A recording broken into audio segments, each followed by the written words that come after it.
guys, how's it going? This is Tom Burkhardt from Car Refs Daily. We're out for a drive review in the 2017 Jeep Compass.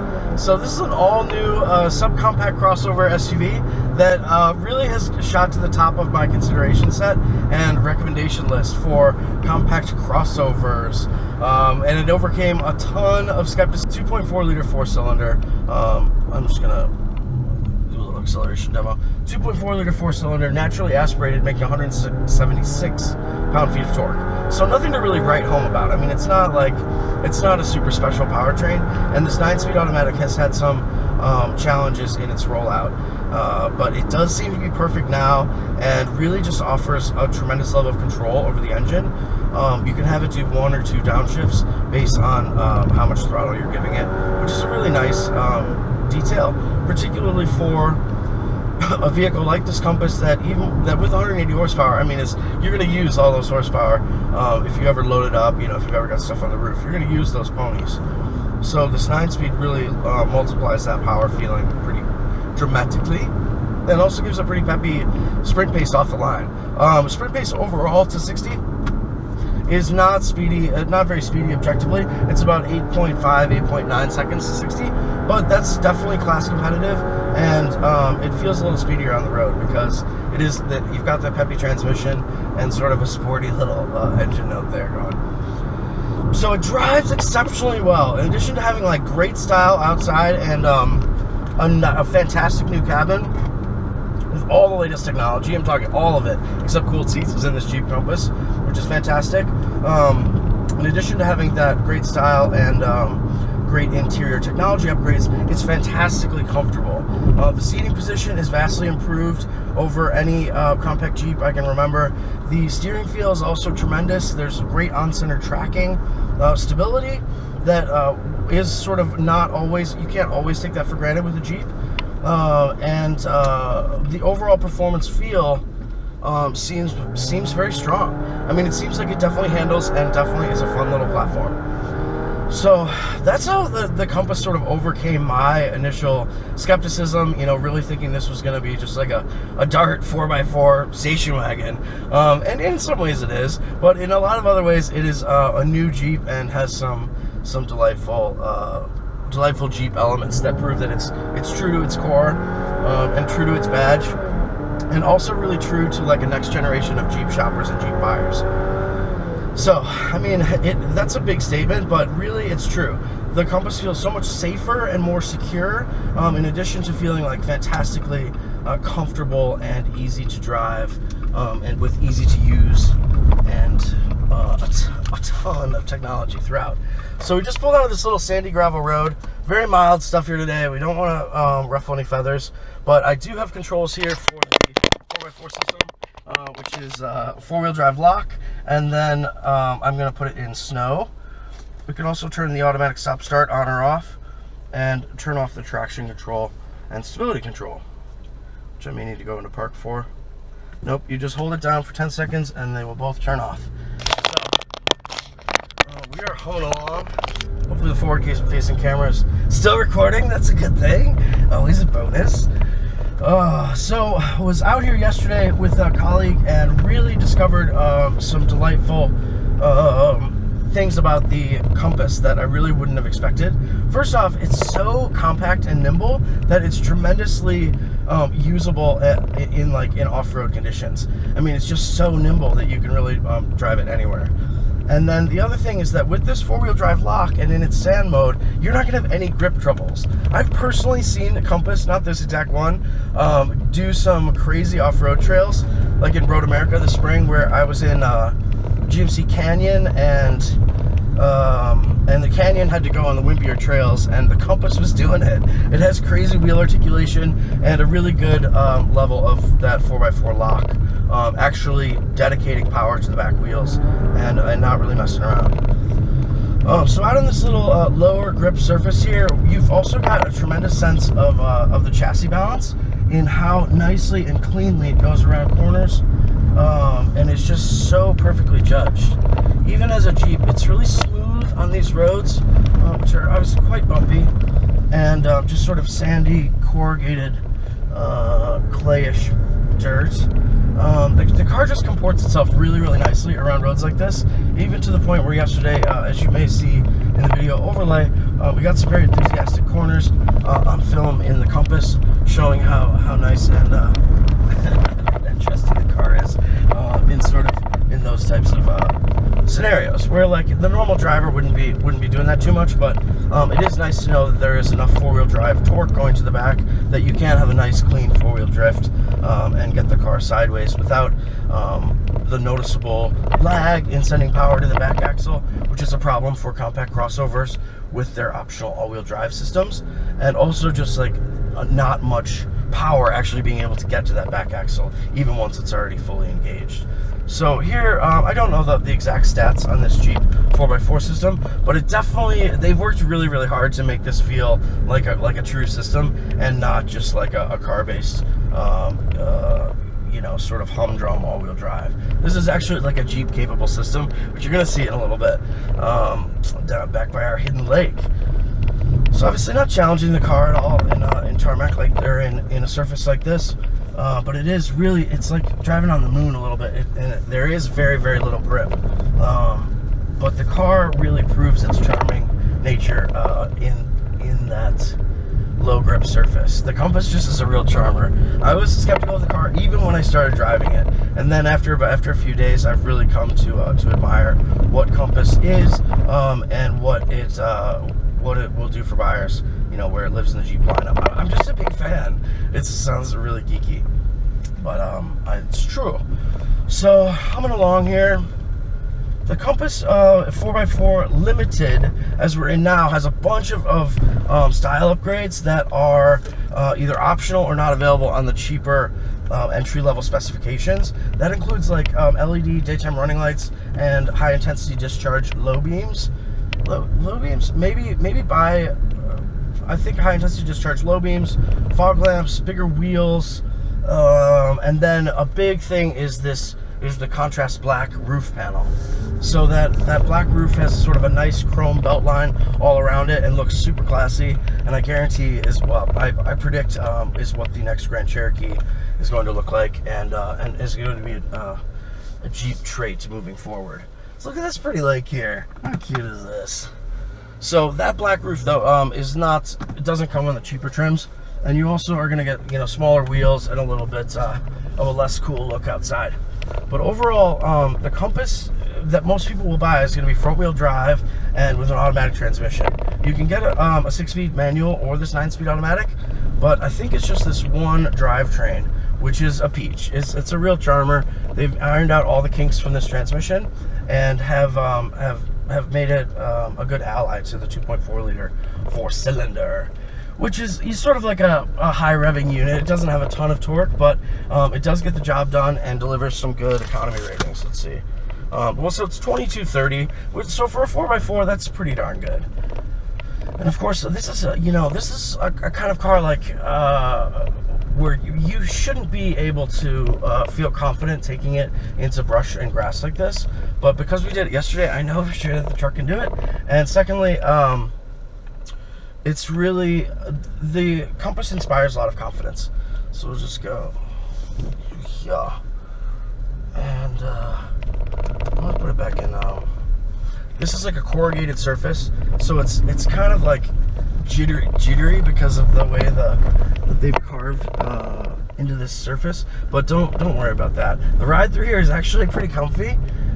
So I just went back into full auto mode, and I can definitely feel it has less grip. The steering feels instantly lighter up front, which is curious, but there's definitely a sense of of all the power going to the front wheels and very little going to the back. Whereas that 4x4 lock, which I'm able to engage even at 25 miles an hour, really does seem to bring a purpose and a helpful level of extra traction to this baby Jeep. Definitely a fun little drive. Just sort of like mild soft roading here is not testing the Jeep at all. You got a little lake here. We were trying to debate what this lake is from, if it's I don't know, some kind of mining after product or something, but it looks like a bomb crater. It's like this really strange, sort of unnatural looking lake. Hopefully you can see it through the camera. But yeah, there's obviously been a lot of industrial activity out here. can see it's all this carved up mud or something, clayish mud. So got some pictures here and some drone aerials that you're probably looking at right now over here yesterday, and really just where I really just started to really heart the Jeep Compass for 2017 and 2018. So it's definitely a charming car, and one that feels like it solved a lot of issues I've had with previous mini Jeeps, which I kind of mentioned, but like they were loud and uncomfortable. I didn't feel like they were super safe for young drivers, They weren't comfy. The performance, the handling was pretty poor on the road, and the cabins felt really like poor quality. So this Compass has abolished like all of those things. The cabin is like littered with soft touch plastics. It's really quiet. This Limited has a really nice leather wrap steering wheel and the latest like small boss 3-spoke design from Fiat Chrysler. And then Compass, even though it is this teeny truck, it can be really, really well equipped. You can get like all the modern conveniences on Compass that you can on much larger vehicles across the Fiat Chrysler portfolio. It's just surprising that you can get all these features in Compass, even though it does add a lot to the price. The features are nice to have if they are musts for people who are car shopping. I mean, it's just nice to be able to get whatever you want across the price spectrum. So what does that include? Well, giant moonroof, first off. I don't know if you can see this, but it's huge. And it is we've got a power operated shade for a full blackout. I don't know if you can see it doing that. Yeah. And then also power operated for the lift. So the whole piece comes up and over the roof. It's a really fantastically luxurious moonroof execution that is in marked contrast with the Renegade's manually removable roof panels. Those are much more sort of a humdrum solution to having open air in the cabin.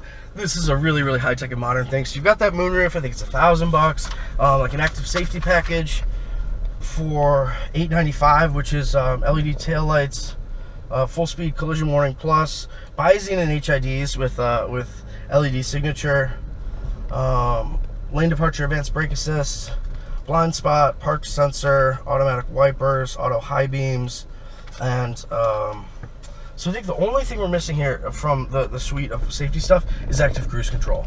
But that's not a big deal. This car is still super well equipped for what it is. And that automatic city braking is really, really nice to have at this price point, especially for people who are in the market for a car with their, teens or younger drivers who genuinely like need this safety stuff. They need it. They need it bad. I'm gonna go back into 4. I still have it in 4 lock. I'm gonna go back into sand mode because I think it really relaxes the tolerances for grip and lets the car slide around a little bit more, as well as not having much stability control intervention and sending a lot of power to the back. So Compass is really just a sweetheart. It's a really, really nice and charming machine, in case you have not gotten the hint. And the comprehensive makeover for 2017 is actually really, really effective. It's not going to be all things to all people, but it does look really, really cool. It's got this sort of slimline Jeep 7-slat grille in the front, and then with these LEDs and HIDs, it's got a really menacing on-the-road presence. And really just accomplishes everything that you might have on a wish list for a young person's or anybody for an empty nester's Jeep. It's definitely not just a Jeep in name. Jeep has always like gone to pains to prove how Jeepish their stuff is, but it's kind of nice. Like it kind of makes you feel like this isn't a neon tall boy with 4x4. Like it's an actual car that's been taken out and tested. You definitely get that sense in being able to do more with this car than you could with like a Chevy Trax, for example, or many of its other rivals, which are like absolutely hopeless in terms of like any kind of like slippery surface like this, which doesn't bode well for snow. You want to have that confidence in driving in inclement weather. That's with the ride height and that extra capability. That's a big part of the SUV sales proposition. In addition to that different seating position and cooler look on the road. You also have better resale value. Really, the only hit you can take versus a traditional compact is in the fuel economy. So having this naturally aspirated engine and sort of modest performance is a nice way, and of course the 9-speed automatic, that's like a class exclusive, is a nice way to balance that out. You still have a truck that's like sort of fun to drive. I mean, it's at least like entertaining and handles well, even if it's not purely fast. And then, but then the flip side is you also have a tremendous level of fuel efficiency possible. You know, when driving around in normal stuff, you know, you're going to be doing high 20s, 30s on the highway.